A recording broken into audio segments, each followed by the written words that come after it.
Good evening. I'd like to call the regular City of Vacaville Parks and Recreation Commission meeting of February 7th, 2024 to order and ask Secretary Flancia Reyes to please call roll. Commissioner Oz. Here. Commissioner Berumen. Here. Commissioner Gutierrez. Commissioner Shea. Commissioner Thompson. Here. Vice Chair McMahon. And Chair Vasquez. Here. And if we could all please stand for the Pledge of Allegiance. Pledge allegiance to the flag of the United States of America and to the republic for which it stands, one nation, under God, indivisible, with liberty and justice for all.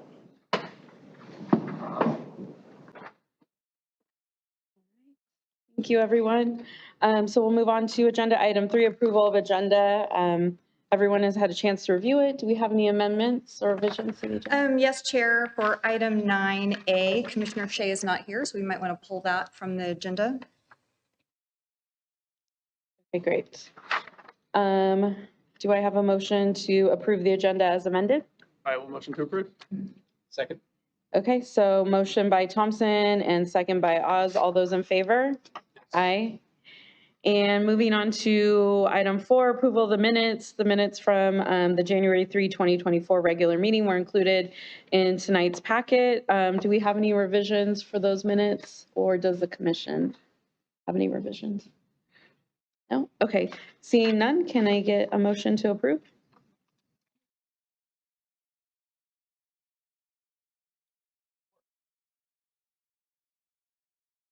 Do I have a second? I'll second. Okay. Motion by Oz and a second by Berumen. All those in favor? Yes. Aye.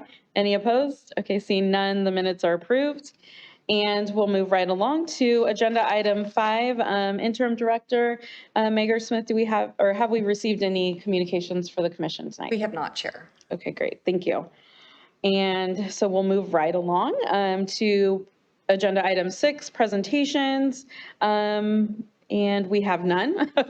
Sorry, moving quickly right along then to agenda item 7, which is business from the floor. This is the time to address the commission with issues that are not on the agenda that are within the commission's subject matter jurisdiction. There is a maximum of 3 minutes per speaker.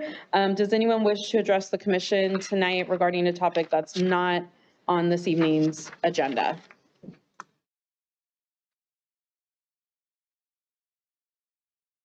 And for the record, Secretary Flancia Reyes, Commissioner Gutierrez has arrived.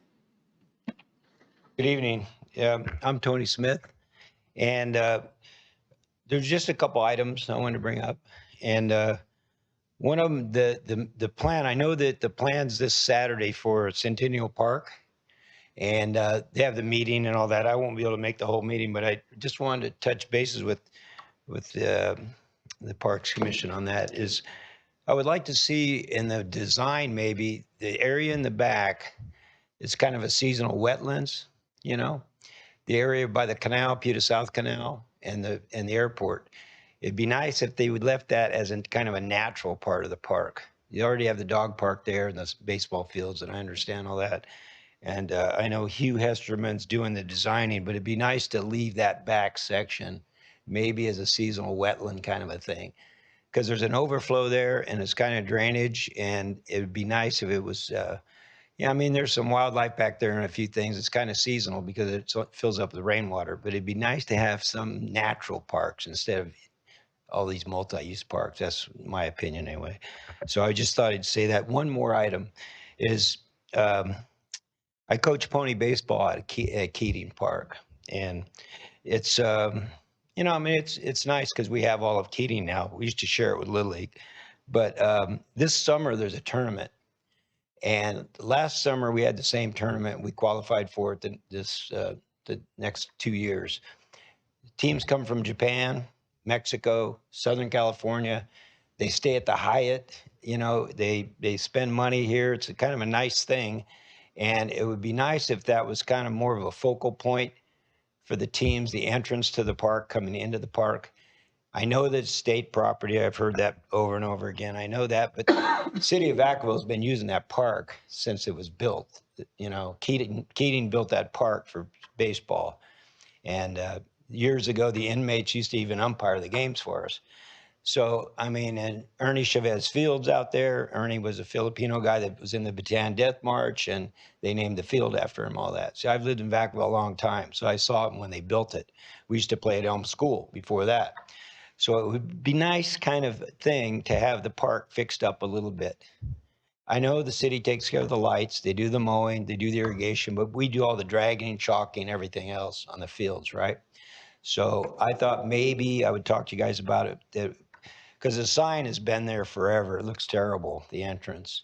And it would just be a nice thing to make it look a little nicer when these people come from out of town. So anyway, just thought I'd bring that up. So, and teams come from San Diego, LA, from all over. So it's a pretty big tournament. So I'm not speaking for all of Pony because the president, he didn't come here, but I just thought maybe it would be nice because I coach out there and I go out there every summer. So, okay. So that's all I had to talk about, just those couple items. All right. Thank you Appreciate so your much. time. All right. Thanks. Thank you. Thank you, Tony.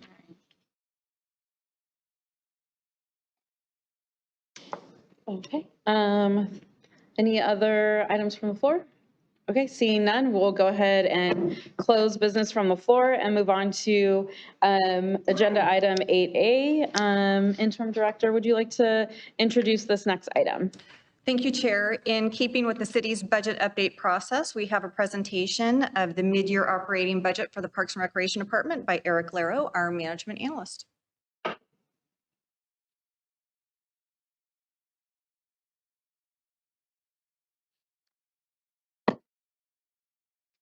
Good evening, Chair and Commissioners. Tonight, I will be providing a mid-year update on the department's budget performance as it relates to the many projects, programs, and activities hosted by Parks and Rec so far this year. So I'll start out by providing an overview of our operating budget for recreational programming and a comparison of historical performance at mid-year. Next, I'll provide current budget status for our 4 budget categories of administration, pay-to-play, facilities, and community well-being programming. Following this, I'll present budget challenges and highlights and close out with updates on capital improvement program projects. So our bottom line general fund expenditure budget for recreational programming this year is $9.7 million. As of December 31st, we've utilized $4.3 million, or 45% of that budget. Our department revenue projection is $4.8 million for the fiscal year. And as of December 31st, we've brought in just under $2.5 million, or 52% of our revenue projection. We forecasted our cost recovery this year to be 50% and currently stand at 57% cost recovery. So overall, our budget is performing favorably, with expenses tracking lower than expected and revenues tracking higher than projected. To kind of put these figures into perspective, this slide provides a 4-year history of expenditures and revenues that demonstrates the department's cost recovery since COVID. As the chart indicates, we continue to see revenue growth and costs also continue to rise. Cost recovery has headed in a positive direction since COVID due to the community's active participation in our programs and events and due to staff's consistent work to provide the community with desirable programming. So some trends we're seeing this fiscal year with programming is we're seeing larger than ever participation in sports, camps, and gymnastics. When looking at our administrative expenses compared to the halfway point last fiscal year, we can see our expenditures are relatively the same at roughly $1.3 million. This year, the department has invested in staff through various avenues, including a non-full-time hiring event in October of last year that resulted in 6 job offers. Also sending employees to the California Parks and Recreation Society's annual conference to attend educational seminars. The photos here are of last year's in San Diego, and this year we'll be attending again in Palm Springs. We've also hired an ADA consultant to ensure the department is following best practices and helping to streamline the ADA process for our program participants. Our registration staff have also been hard at work with 10,650 registrations this year so far, compared to 8,998 registrations this time last year, so that's an 18% increase. And we also have an additional non-full-time hiring event slated for March 7th and hope to onboard even more Parks and Rec employees. Pay-to-play activities have seen an increase in registrations, expansions of programming, and increased session capacity to pre-COVID levels due to increasing demand. While the division has collected additional revenues as a result of these changes, we're also seeing the effects of inflation leading to higher expenditures for staff, supplies, and independent contractors. This has slightly impacted cost recovery for pay-to-play programs. Last year, it was 109% at mid-year. This year, it's 108%. However, the division as a whole is still meeting the goal of covering all costs associated with these activities. Our facility staff have been focused on efficiency, marketing, and improvement projects to reduce costs where possible and increase traffic into our various community and sports centers. Staff have worked hard to consolidate the locations of various recreation programming to reduce the number of staff needed across locations while maximizing traffic and room usage. Our marketing team has been successful in implementing the 360-degree virtual imaging of our rental facilities. You'll see the image on the bottom right there is of the stage at Three Oaks. And this provides residents with full views of rentable spaces online. We've also held some successful events, such as a well-attended boxing tournament at Georgia Duke Sports Center, pictured there in the bottom left, and a high-demand season of shows at the Vacaville Performing Arts Theater. The outcome of these efforts by staff is reduced expenditures and increased revenue and cost recovery for the facilities division when compared to this time last year. Community well-being programs continue to see growth this fiscal year with a successful Confunction year-end concert at Creekwalk, the expansion of active aging trips and events, new community-wide events such as Paint on Main, and Adaptive Recreation Summer Camp, and the planned 2-day expansion of VacaCon. These successful events have contributed to the improvement in this category's cost recovery from 26% last year to 43% this year. In addition, thanks to numerous community sponsorships, staff have been able to utilize yet less of the general fund expenditure budget, all while providing even more large-scale events and activities at low to no cost.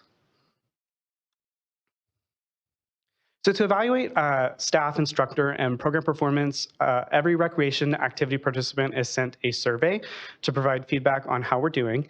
This helps us evaluate, course correct when necessary, and ensure we're in tune with the community's desires and expectations. So far this year, survey responses have been overwhelmingly positive for questions related to staff and program quality. In a pool of 425 total surveys, instructors, coaches, and program staff were rated an average of 4.88 out of 5. 98% of respondents say programs contributed to healthy lifestyles. 90% say their child learned new or improved upon current skills. And overall program quality was rated 4.75 out of 5. We also received some qualitative feedback I've included on this slide that I think kind of highlights the work we've been putting in and kind of shows the benefits of the recreation programs we offer. Comments about our instructors, our senior center, our pool, programs that help child developmental skills, and then a comment here, this class is a great complement to the running activities I do each week and has provided me with a low impact workout that is kind to my joints but still provides enough resistance to help improve my overall fitness. Our surveys also inform us of areas of opportunity that help shape our goals and provide direction on how the department can improve services. So far this year, we see our biggest opportunities in technology, which was rated 3.9 out of 5, with most comments pertaining to the user-friendliness of our recreation software.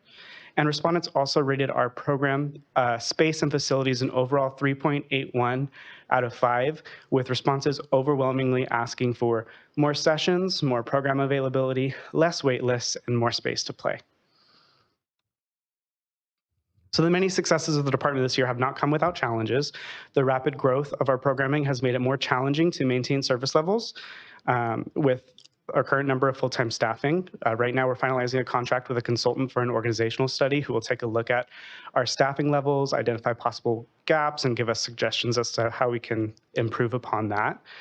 Facility availability continues to pose a challenge to staff who are working hard to implement creative program scheduling and secure non-city-owned facilities to meet the demands of our growing community. And then the rising cost of goods and services has impacted virtually every industry. Recreation is no exception. Staff is combating this challenge through cost efficiency initiatives such as program location consolidation and increasing activity session capacity when safe and effective. The continuous effort put in by staff to bring Vacaville residents recreation that is fun, social, and wellness-based has paid off in multiple ways. In addition to the health benefits participants have reported from our programming, Parks and Recreation aims to build an actively engaged and connected community and measure success based not only on fiscal sustainability, but also registration, participation, and community feedback. So far this fiscal year, Parks and Rec's key performance indicators of success are all yielding positive results. We continue to see departmental revenue growth and increased registration numbers. This year, facility rentals has also seen improvements, and numerous new events and programs have all contributed positively to the department's accomplishments. And then to finish off, in addition to managing recreational programming activities and events, staff have also been hard at work implementing capital improvements at various parks and facilities around Vacaville. So far in fiscal year 2023-2024, staff has completed improvement projects at Meadowlands and Pheasant Country Parks, installed a new play structure for preschool participants at 3 Oaks, and replaced the gym flooring at the Davis Street Recreation Center. It is also anticipated that the improvements at the Lagoon Valley Archery Range, the Lagoon Valley Dog Park, Corderos Park, and Nascimesto Park will undergo construction this year, as well as new speakers for the Vacaville Performing Arts Theater and scoreboards at Nelson Park are slated to be replaced. This concludes my mid-year budget update. I'm happy to take any questions or comments you have for me. Thank you, Eric, for the presentation. I think before we take commissioner questions or comments, I'll open it to the public. So if there's any, we'll go ahead and open public comment. If there's any questions or comments about the presentation, we can open the floor. Each speaker has 3 minutes. Okay, seeing none, we will close public comment, and I have Commissioner Oz on the board. Well, thank you, Eric, for a great presentation. And I think it was great not only in the content that you and the information that you provided, but it really looks like the department is hitting all the metrics. I don't think there was a miss of any metric compared to budget or compared to last year. Am I correct in that? Correct. Overall, in almost every category, we're seeing improvements. It's really, staff is working really hard in making my job really easy and making me look good, reporting all this good information. So, no, it looks great. One question on the challenges slide, one of the areas was that mitigating the impacts of inflation. So what are the impacts of inflation and how are you mitigating them? I might have missed that. yeah, so a lot of this is most visible kind of when we talk about our pay-to-play programming, because those are the programs where we spend a lot of money on supplies and we have a lot of staffing attend those programs and instructors, and all of those costs are going up. And we've been kind of mitigating that through the schedule enhancements that I kind of mentioned. So essentially, when possible, pre-COVID, some of our program levels had a capacity of, say, like 6 participants, for example. And then when COVID hit, those capacities went down. And then now that COVID is under control, we've been able to raise those capacities again. So we have more participants with the same amount of staff, which is ending in better economics for those activities. Also, with our facilities, we have been taking a look at how and where our programs are scheduled, and when possible, if we can instead have one program at McBride and one program at 3 Oaks and one at Ulatis, maybe we can have 2 or 3 in the same center, so that way we're not spreading our staff all the way across 3 centers and we're saving on costs that way. So really just looking at the economy of scale of all the programs and how we can ensure that our costs are covered in the best way possible. Great. Thank you, Eric. Do I have any other commissioner questions or comments? I had one question, and it may not be for you, Eric, but it was great to see that the department is seeing the 18% increase in registration to date from this time last year. Do we know what that is? Is there a reason? Is there more program offerings? Is it the scholarship? Did we know? I can speak a little bit to that. So there are just some program areas that we're definitely just seeing an increase in participation. Namely, off the top of my head, youth sports has seen a huge growth in the amount of participants across all the programs that it offers. So Mostly, I think what's contributing to that increase is just we have more people wanting to participate in recreation. And we've also been able to, again, increase those capacities that we have and offer a little bit more programs, more sessions, more opportunities for people to register, and it's not slowing down. So Great. And then I may have a question about the slide right before this. I saw one about feedback about technology. Oh, the facilities and space was the other kind of area for opportunity. I noticed the comment about the recreation site and the software. Is there opportunities there, like within the actual, company that offers that software for additional enhancements that, I don't know, may cost more money, but you guys could possibly add on a package to that software that may make it more user-friendly or easier for folks to navigate? yeah, you kind of hit it right on the head with that. There are opportunities, and we have been working with our recreation software to find ways to make it more user-friendly. Some of those are additional costs, so we would really have to take a look at that because software is something that's not cheap, unfortunately. In the meantime, there are some ways that we've been changing around how registration works. We've been testing if we can streamline payments for customers kind of on a smaller scale this year, and we're hoping that maybe we can see if that's something that we can possibly expand to more programs. So looking at kind of the ways that we can do it without an additional cost too. Okay, great. Any other commissioner questions or comments? Oh, okay, Commissioner Oz. So a lot of the presentations that we had over the last year or two have been when we're presenting rec programs. We hear a lot about staffing challenges.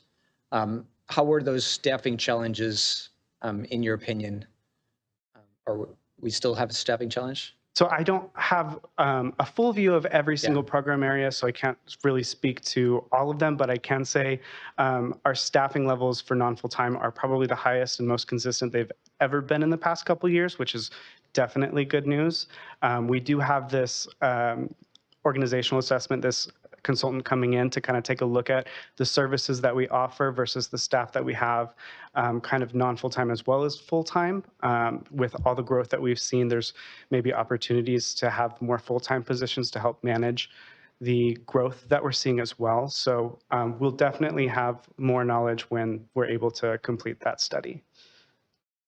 It's just interesting to hear the demand that we're getting and the growth, but we have the facility space is very limited. And so if we were able to create more facility space and open that up, I anticipate we could serve the community even more.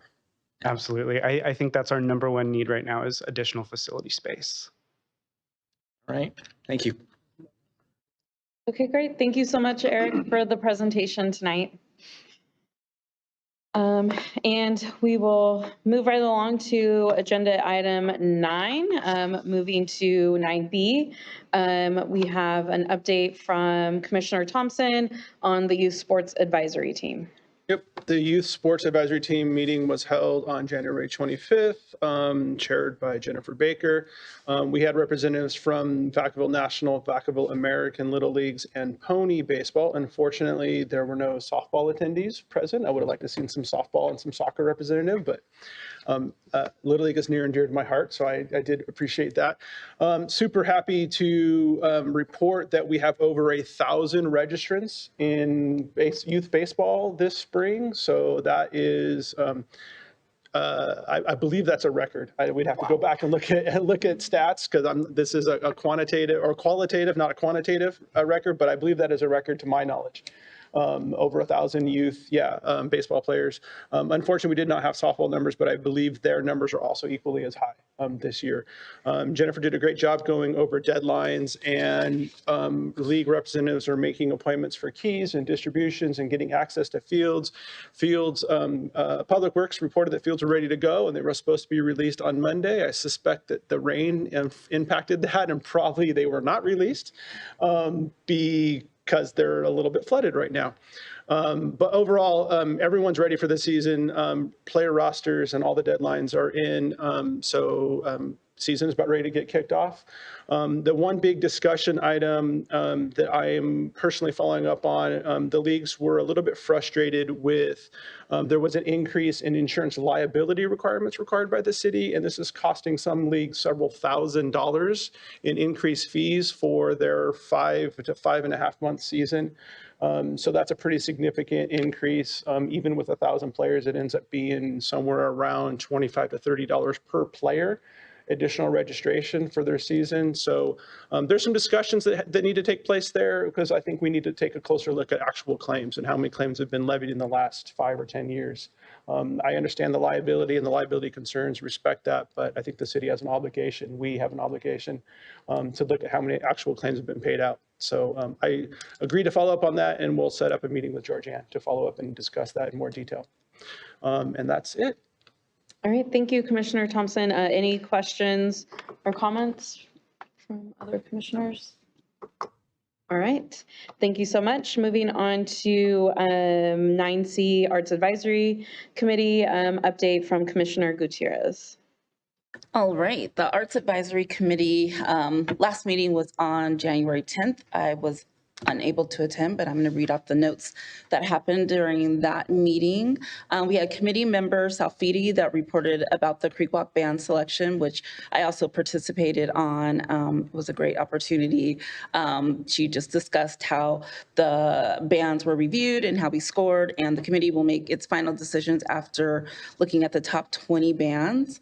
Recreation Manager Melody Ocampo shared that the city accepted a second Cal Pilar by an artist, Angela and Taritano, into the public art collection, and it will be placed in front of city or council chambers. Also, Recreation Manager Melody Ocampo shared updates on the Arts and Culture Master Plan. Interim Director Megar Smith will also share an update on the topic. Melody also provided some updates on our 3 art accounts, the Public Art Trust Fund, Maintenance, Relocation, and Removal Fund, the Non-Departmental Expenditure Fund, and then committee member Faye Salfidi volunteered to serve on the VPAT season of shows, and we had Vice Chair Ryan Bates, who volunteered to serve as a judge at VacaCon. That's all the updates. Thank you so much, Commissioner Gutierrez. Any questions or comments for Commissioner Gutierrez? All right, thank you so much. 9D, moving on to Vacaville Performing Arts Theater Season of Show Committee, update from Commissioner Oz. Thank you, Chair. We reconvened the committee here a couple weeks ago.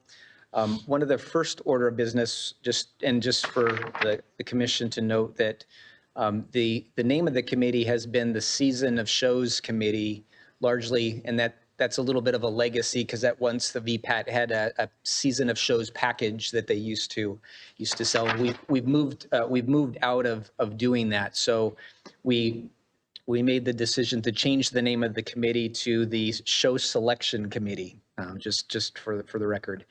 But we reconvened and we met. I was really impressed. We're actually considering about 20 different shows and performers for this upcoming season.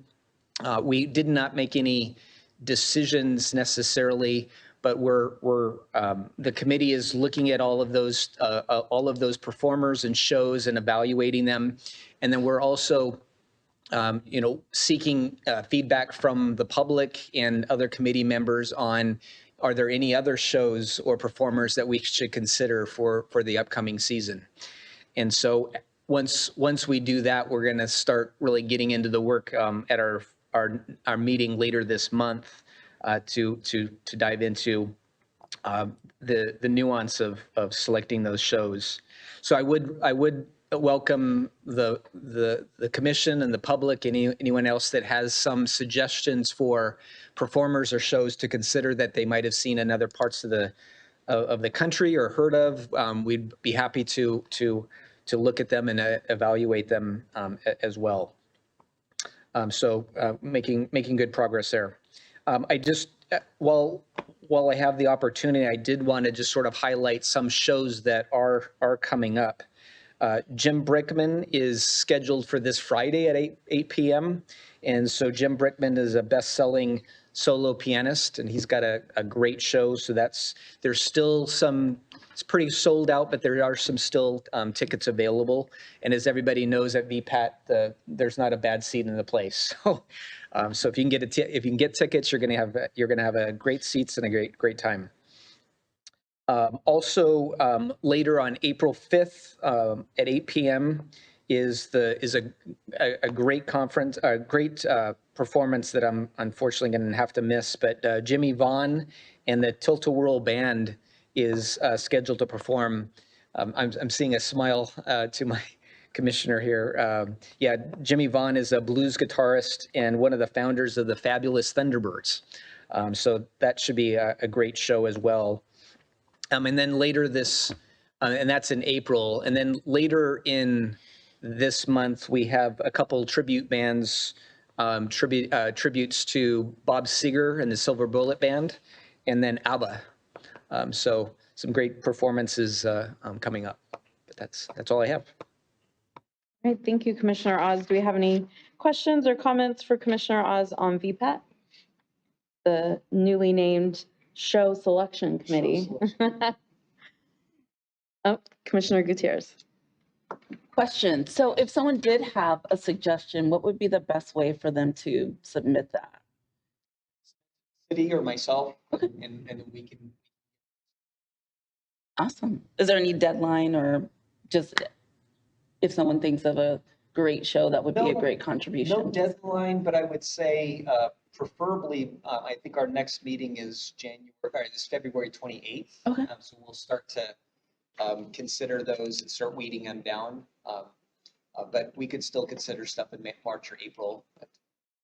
But it's a tough challenge because you have obviously expense, budgetary issues, you have scheduling issues, not only for our theater and the size of our theater, but also you have challenges with their schedule. And so you're all trying to match those up. But Yeah.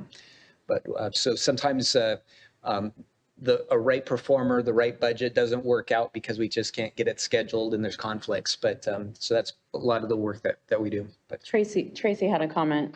She opened her mic. No? Oh, did it close? Oh. Oh, Good. Thank you. oh, okay. Sorry for the interruption. Okay, all right. Thank you so much, Commissioner Oz, and we'll leave your mic open for 9E Facility Naming Committee updates. Great, thank you, Chair.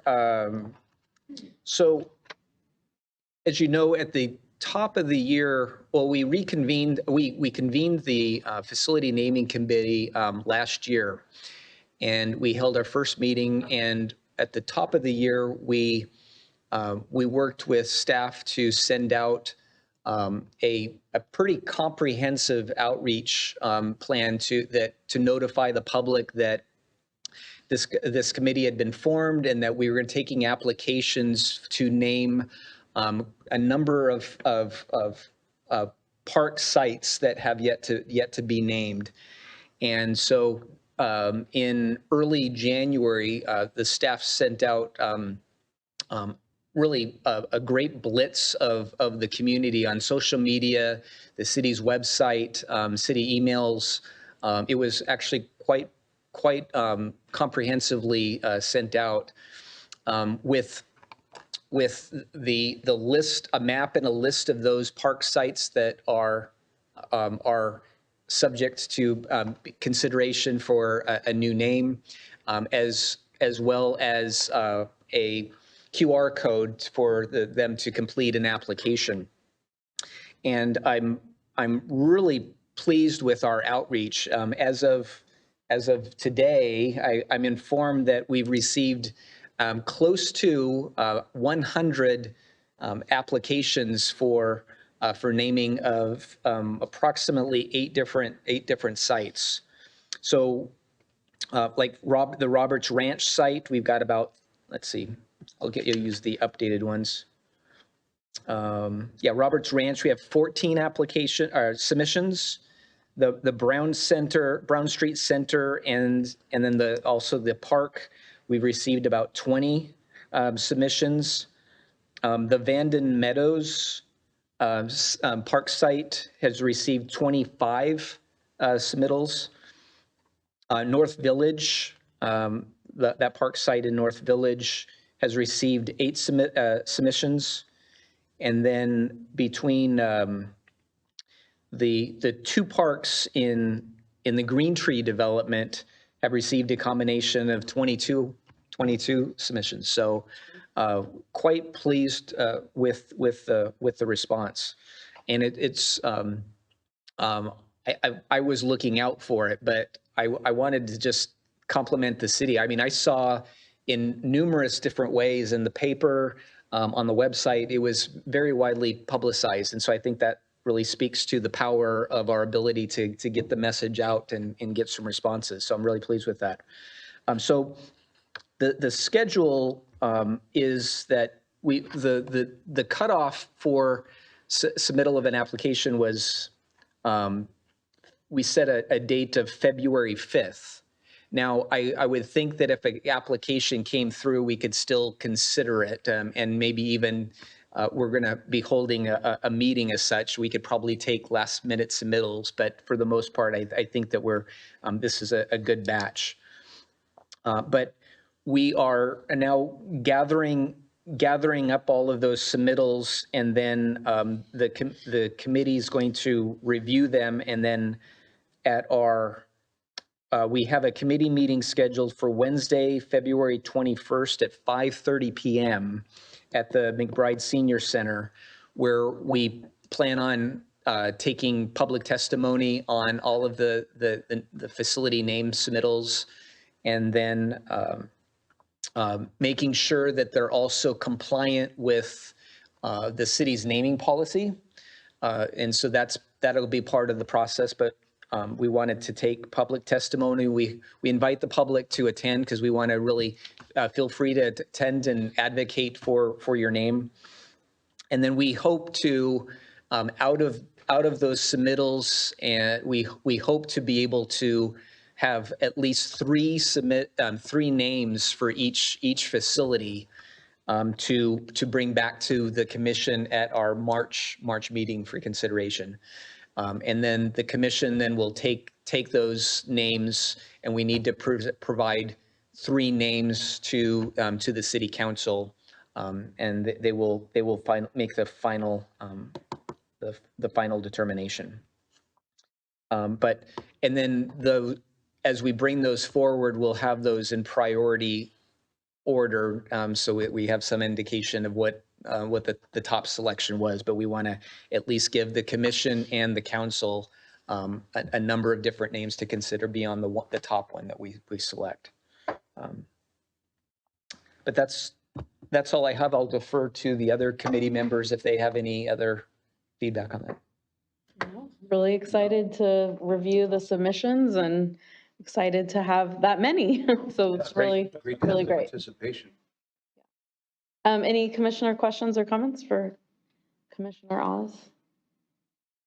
All right. Well, thank you so much for the updates. I want to also just thank Hugh and Tracy and the public relation manager and everybody else involved in that outreach effort and putting together the application. What you did worked. I mean, I'm really pleased with 100 submittals. So thank you. All right. Thank you, Commissioner Oz. Let's see, moving on to agenda item 10, reports of Park Manager Wallace Avia. Good evening, Madam Chair, Commissioners. I only have one item for you tonight. That is memorial bench application has been submitted to put a memorial bench in at North Orchard Park. It is going to be located at the northern edge of the park along the pathway here, as noted right here. And that is all that I had for you, unless you have any questions or comments.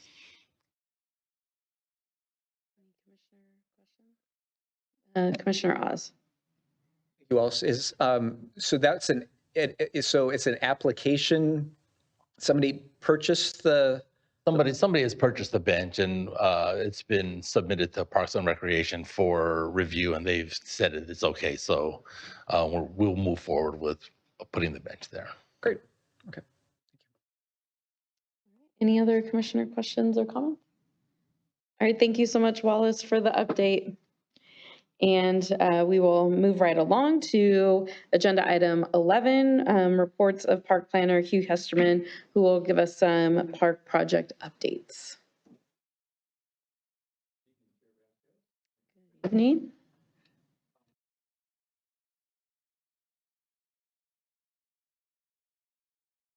Oh, there we go. Sorry. Must be colorblind. My fellow park planner, Nemo, is out tonight. He has had knee surgery, so he asked me to fill in. He's informed me that you've basically been kept up to speed on the various projects, but I do have a few to provide you some update on. The first one is regarding the shade structures that are proposed for both one at Centennial Park and one at Arlington Park. Those will be going to the council for the creation of a CIP. The one at Centennial is funded from District 1 dollars, and the one at Arlington is being funded by that district. So they're identical shade structures. They'll be packaged as a pair to save on admin costs, and then installed as soon as everything's in order. I also wanted to let you know that PG&E, if you haven't been out to Lagoon Valley Park in recent days, PG&E has started their major, it's a combination project of bringing underground infrastructure through the front gate to provide power for the new sewer lift station, the water booster pump station that have been installed by the subdivision to the south. So there'll be a lot of underground activity there. They're anticipating through the end of April. So it's a big project. As they progress kind of in an easterly direction, they will wrap around and also continue providing undergrounding of existing facilities along the North Pass Trail all the way to where it terminates at Butcher Road. So just be aware, they are keeping, traffic will still be allowed in and out. It may be down to one lane at certain times if they have to close a lane. Also, I wanted to report on the dog park at Roberts Ranch. This is the phase 1 of that park. It's soon to be named, hopefully. The construction is pretty much complete. Staff did a walkthrough. There's a few punch list items that need to be taken care of, but it should be open for public use in a couple months. Also, phase 2 of that same project is the design is still being completed, but this is the one that that phase will have the 6 lighted pickleball courts. And so our goal there is to have those actually completed before people in the neighborhood buy homes. And the idea is to make sure that they know what is going to be their neighbor there. If the housing market continues as it is, we might be under construction this year yet for that facility. So that's pretty exciting. The next thing I wanted to mention was regarding the Centennial Master Plan progress. Currently, city staff through our Community Development Department is overseeing the CEQA contract for that. That is the California Environmental Quality Act that's required for implementing the master plan itself. The good news there is we actually, as you are probably well aware, we've been in constant discussions with Landify for construction of a phase 1 of that master plan. So we have the 2 parallel tracks running, both the CEQA and the negotiations for actual construction of phase 1. Phase 1 includes the bike park that's shown in the very northeast corner of the park. And in reference to the gentleman who spoke a little earlier, there will be wetlands and the creekways, detention basins, and other seasonal nature areas that are retained. So what the master plan is showing, we're proceeding very carefully according to that master plan. We won't, in other words, the bike park won't be in an area that's wetlands, for example. Regarding the bike park meeting, we have had a lot of outreach, again, through social media, posting at the site. We've notified all the school districts in town, and the newspaper, and again, trying to fine tune how we best get the word out. The first meeting is scheduled for this Saturday at beginning at 9:30, and it'll be primarily a listening opportunity. We'll describe the project to those who attend, tell them, show them on the park site where the bike park would be located, and then we want to hear from them what exactly is their definition of a bike park. What would they like? What components and elements would they like to see included? We envision there will be a pump track probably, and some down forward tracing trails, and other elements that can be provided, we hope, by our partnership with Landify. And so that's all just at this point, it's information gathering. And then we just recently have scheduled a second follow-up meeting for March 5th. That's a Tuesday evening from 5 to 7 p.m., where our consultants and design team will be bringing back to the public a first look at a draft plan for based on the input that we received. If the design team does a good job and hits the nail on the head, so to speak, of meeting those requirements, then they will be going back to those consultants. They'll fine tune the plan based on any public input at that second meeting, and then it'll come to the commission for further review and comment. If we don't do a good job and that initial plan does not satisfy the general public, we may have to have a third public meeting, but we hope that we do a good job the first time out there. That's pretty much what I needed to convey to you tonight. Any questions on anything park planning related? Yeah, thank you.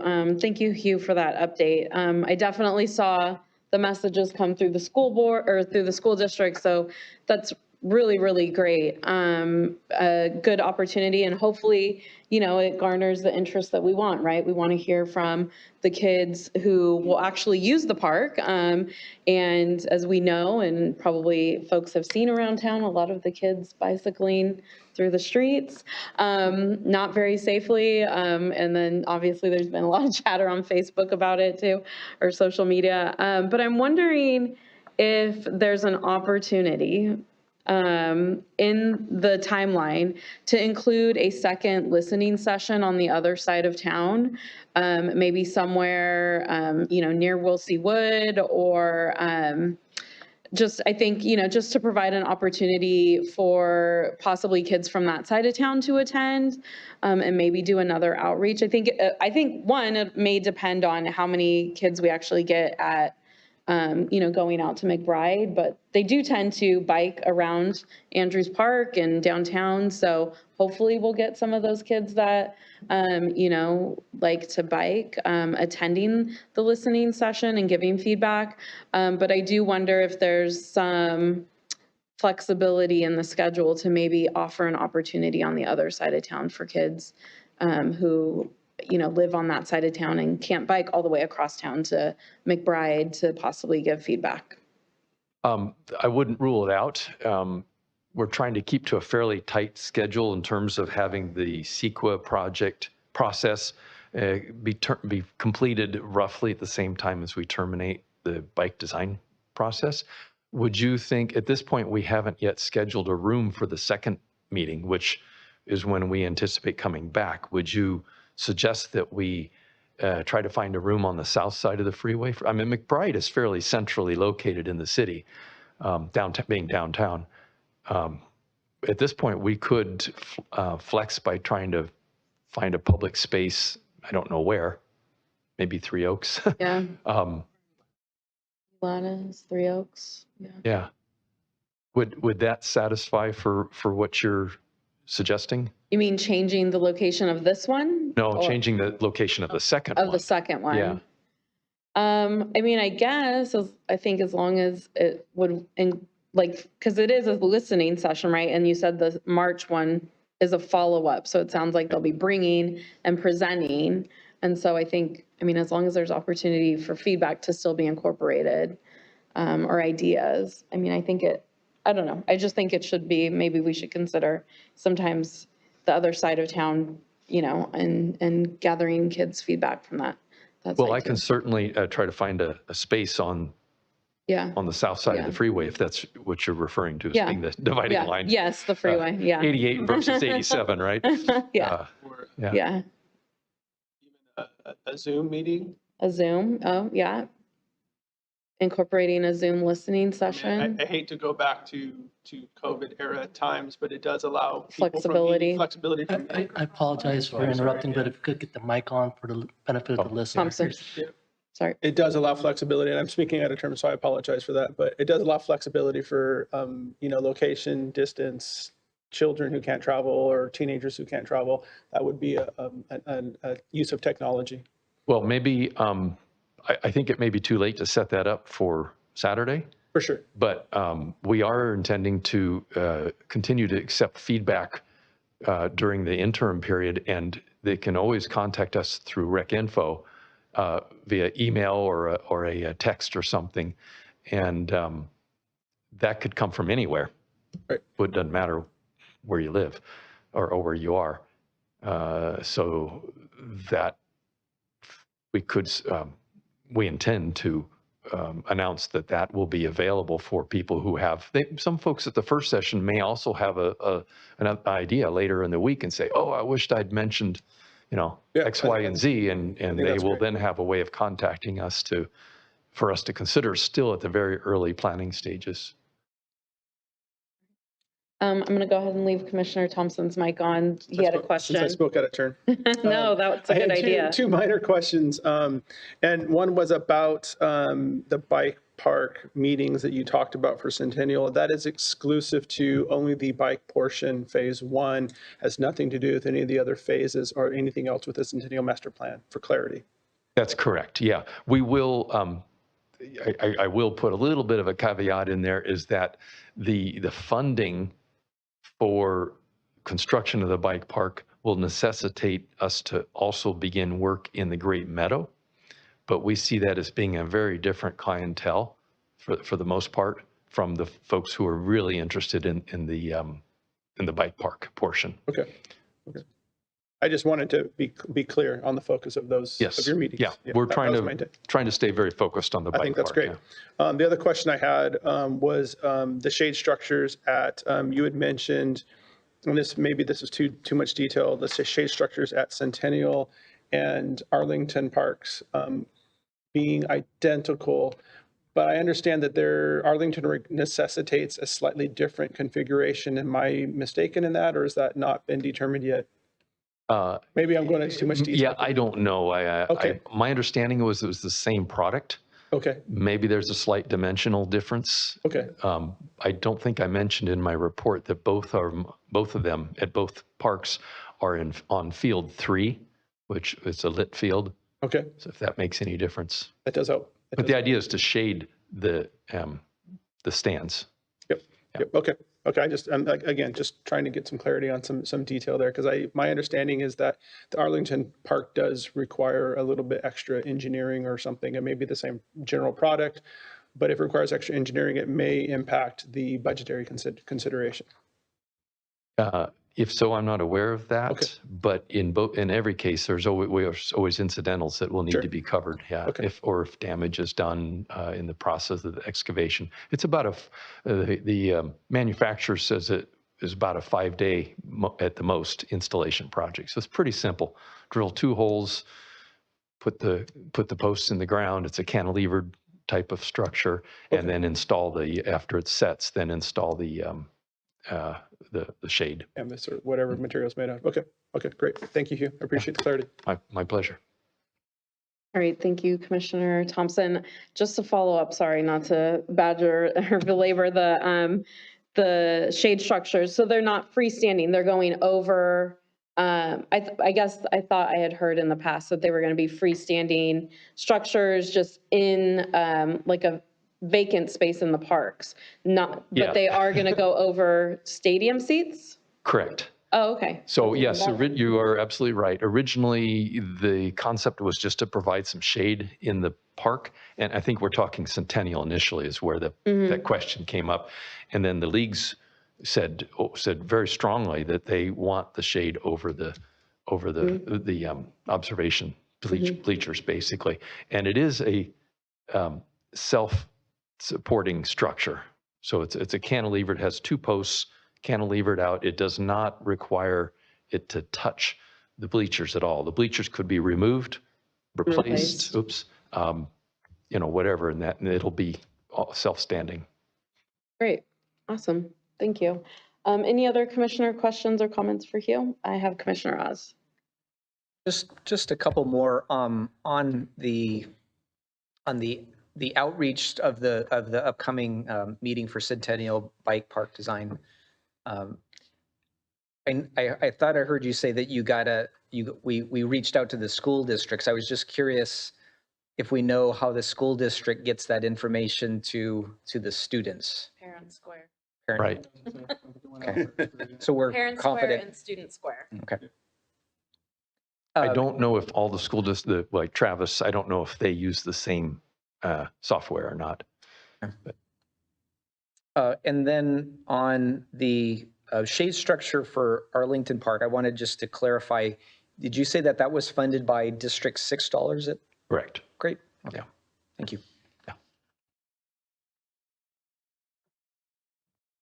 All right. Any other commissioner questions or comments for Hugh? All right. Thank you so much, Hugh, for those updates. Thank you. And we'll move right along to 12A, Reports of Recreation Manager Melody Ocampo with program updates. Good morning, good evening, commissioners. I have only a few updates. I think it still feels like morning. I need more coffee, clearly. Tracy's going to be pulling up my slides here in just a minute. Oh, no. There we go.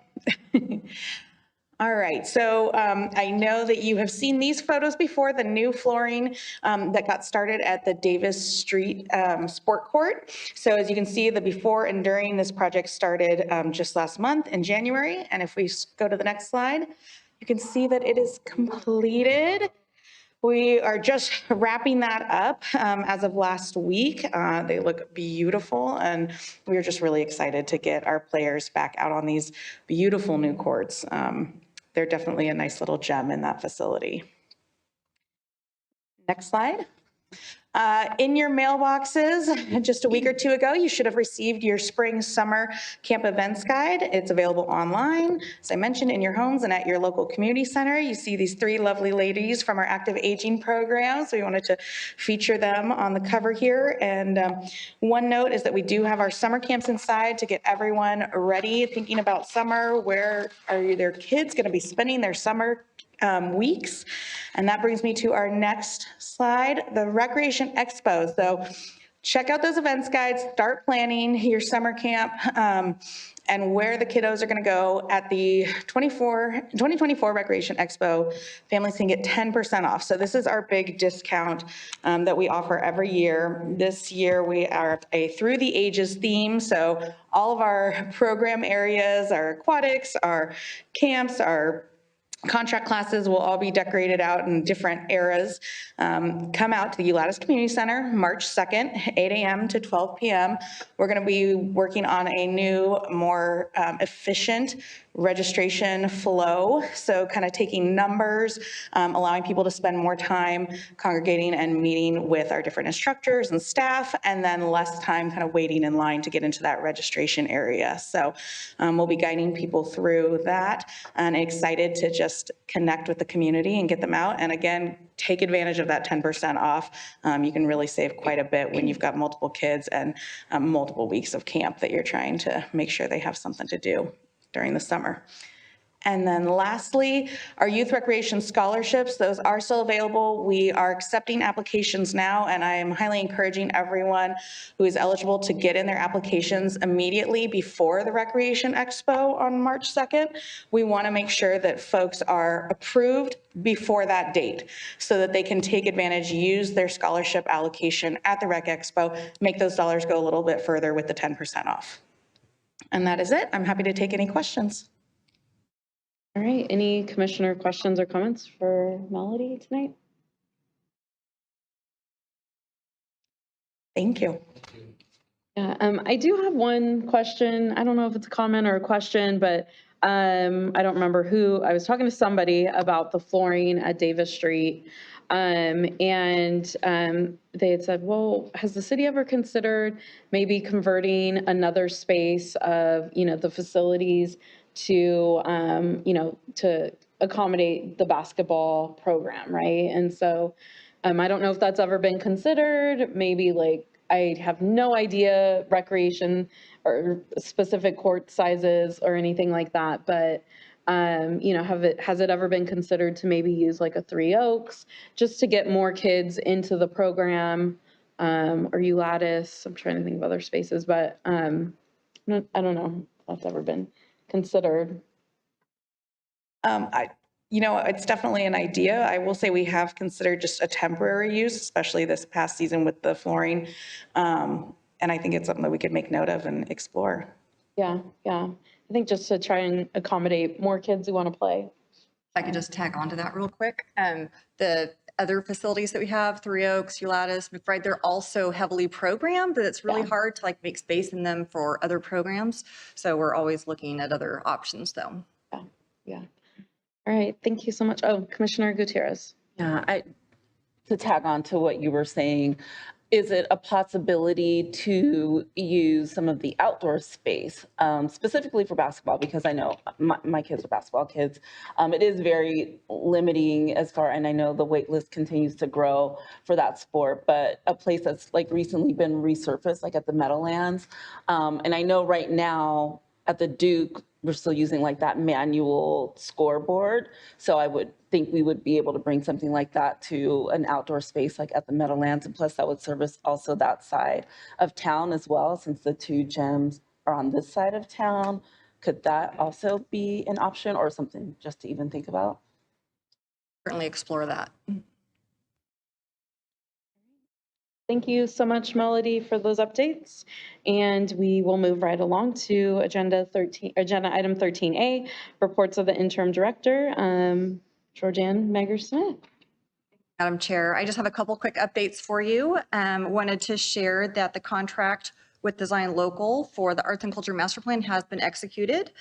And so we're excited about that. The kickoff meeting did take place on January 29th. And one of the next steps is we're going to be developing the list of stakeholders to initiate outreach. And so if anyone has any stakeholders you'd like to submit to make sure that we capture those folks, you can send those to Recreation Manager Ocampo.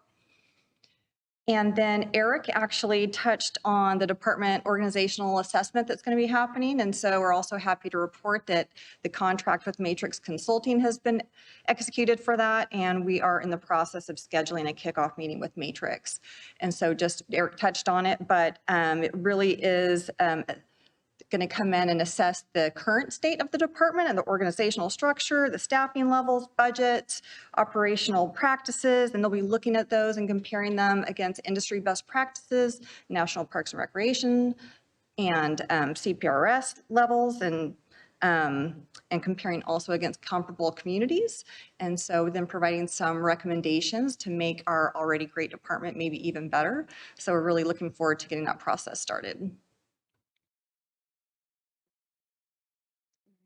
Any commissioner questions or comments? Does Matrix specialize in recreation? They have a branch that, Yeah, that does handle recreation. Yes, they handle lots of other things, but yes, definitely. And then on the item above for Arts and Culture Master Plan, when you say stakeholders, do you mean individual community members or businesses, companies? Could be both. Maybe it could be arts organizations or individuals that are interested in arts and culture and want to be a part of the process or want to provide input. Okay, great. Good to know. And any other commissioner questions or comments? All right, seeing none. Thank you so much for your first update. And we will move right along to reports of commission. And let's see, we'll start with Commissioner Oz. Thank you, Chair. I attended the retirement party of former Director Reggie Hubbard, and I just thought it was just a wonderful event. So I just wanted to thank all those involved, and I know there was quite a few to make that event a success. And he certainly deserved a good sending off, and you accomplished that. So thank you for your work. And thank you, Interim Director, for stepping in his role and along with all your other strong responsibilities. We look forward to working with you. I will be attending the Centennial Bike Park design meeting on Saturday, and I'm looking forward to that.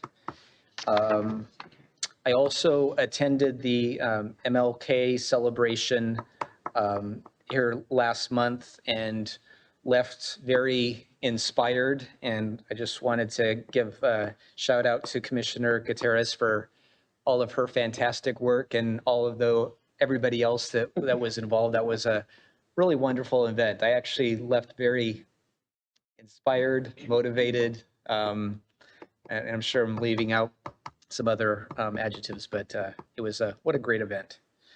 And then lastly, I just wanted to say go 49ers. That's it. Thanks. All right, thank you, Commissioner Oz. Commissioner Berumen. All right. From listening to all the staff today, especially Eric, with all the numbers and stuff, man, his staff's making him look good and everything. But you guys are still working with little and still making a lot happen. It's very incredible, especially with the population growing and kids coming in and everybody wants to play, looking for basketball courts, looking for baseball courts, looking for soccer courts, looking for everything. But again, and that's coming soon, right? I really condemn you guys for your hard work and everything. And then I also want to do is give a big shout out to Public Works for their hard work during the storm. Those guys were out there when it was wet and picking up and cleaning the parks and even down my street. All those redwoods everybody loves so much, man, those things are nasty, dirty. But at the same time, I do want to give them a shout out for all the hard work they did out there. And yes, go 49ers. All right, thank you, Commissioner Berumen. Oops, I turned off my mic. Commissioner Gutierrez. All right, I'm gonna echo some of your sentiment, Commissioner Oz. Yes, everyone that had a hand in putting together Reggie's retirement event. It was amazing. It was just nice to also even just see the personal side of him, and it was a great event. And what a great send off you guys did for him, and even posting, like, he had an amazing send off. So hopefully he felt the love as well. I also want to thank everyone. I mean, many hands were involved in the MLK event that happened last month on the 15th. We had record number of attendance. I think it was over 500 at the Ulata Center, and yeah, lots of support there, and just appreciate city staff working with me. I'm going to get this process down tight by next year, but yeah, it's always a little clunky, and then it's amazing and no one ever notices. And recreation managers, Melody Ocampo's son was the star of the show.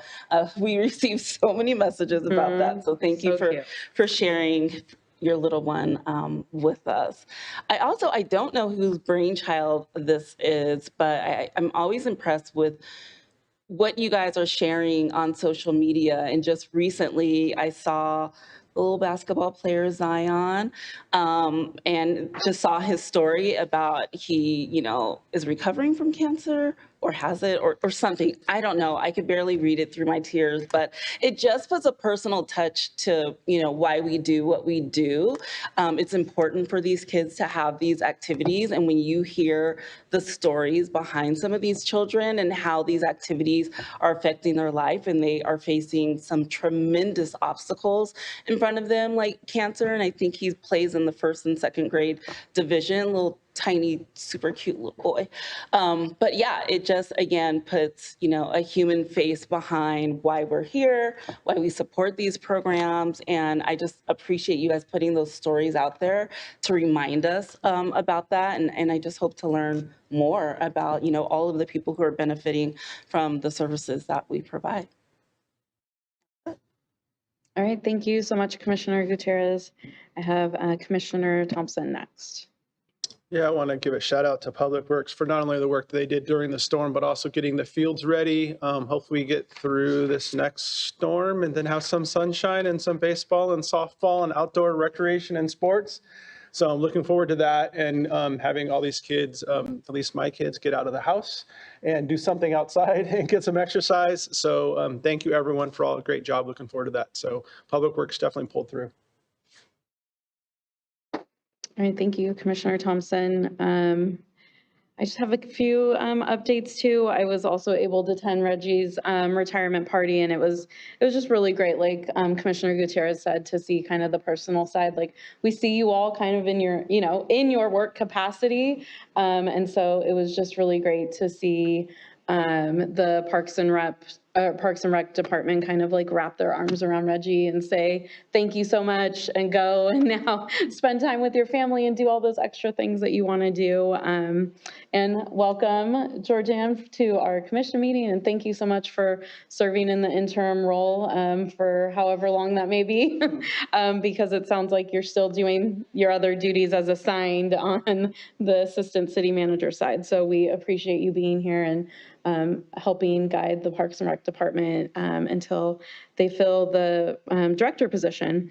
I also attended the MLK event, and Commissioner Gutierrez is not going to toot her own horn, but that event was really, she led the way in that event and really got so much community engagement and involvement in that event. I would say it was probably closer to 600 in that space. And it was just really great to see the community, but also see a lot of, you all as city staff out there at the event as well. Being able to kind of look around the room and be like, oh, look at, it's just great. So, and also just very inspiring work that Commissioner Gutierrez is doing outside of all of her other things that she does. I will also be at the Centennial Bike listening session. So that's 2 of us. So if there's a 3rd of you going, make sure to let Tracy know so we don't, or a 4th of you going so we don't get quorum at the event. I also was really excited. I had bought tickets to Who's Live Visit anyways, and ended up not being able to go. I was so sick. My husband and I were both sick last week, and we couldn't go. So I had to pawn my tickets off. Well, that wasn't last week. I don't know what week it was. So I gave my tickets to my aunt and uncle, and they were able to go and enjoy it. So hopefully I can catch them next season if they're coming, if you're getting them back. Because it sounded like it was a really great show. My cousin went another night too, and they just had a lot of fun. So, and yeah, I'm looking forward to Super Bowl weekend. I'm going to say go Usher because I'm there for halftime, not for the football. And with that, we will adjourn tonight's meeting until the regular meeting of Wednesday, March 6th, 2024 at 6 p.m. Thank you. Good night, Vacaville.